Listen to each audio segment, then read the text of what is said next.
এই সড়কটা হয়ে গেছে।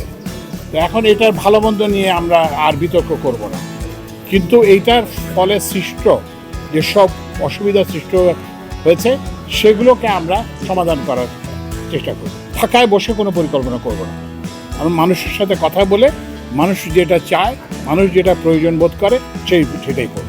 তো আমি এখানে এসেছিলাম কতগুলো কাজ। একটা হচ্ছে যে এই যে আপনাদের যে সড়কটা হয়েছে এটার প্রতিক্রিয়া নিয়ে বিভিন্ন জায়গায় কথাবার্তা হচ্ছিল, সেটা দেখা।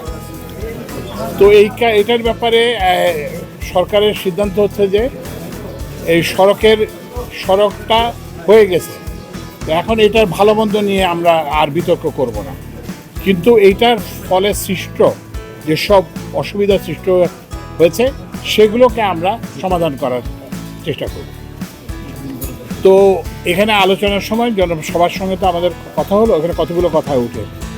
একটা হচ্ছে জেলার সঙ্গে কিশোরগঞ্জ জেলার সঙ্গে এবং আরেকদিকে সিলেটের সঙ্গে তো আমরা এটাকে অগ্রাধিকার ভিত্তিতে এটাকে আমরা পরিকল্পনা এখন থেকে অন্তর্বর্তীকালীন সরকারের আমরা ফাঁকায় বসে কোনো পরিকল্পনা করব না। আমরা মানুষের সাথে কথা বলে মানুষ যেটা চায়, মানুষ যেটা প্রয়োজন বোধ করে সেটাই করব।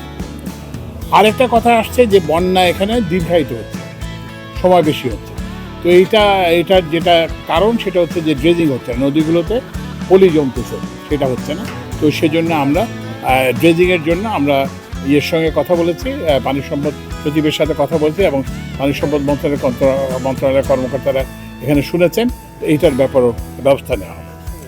আরেকটা সমস্যা হচ্ছে যে এই রাস্তা হওয়ার ফলে জমিতে বালি আসছে এবং আগাছা।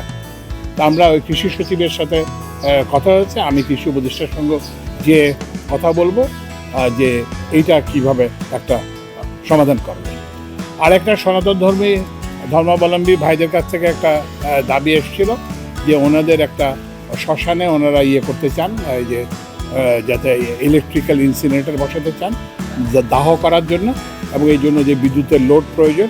আমি এটা নির্দেশ দিয়েছি কিশোরগঞ্জ পল্লী বিদ্যুৎ সমিতিকে। এটা ইনশাআল্লাহ আগামীকাল এবং সবচেয়ে বেশি হচ্ছে পরশুর মধ্যে এটা এই সংযোগটা প্রদান করা হবে।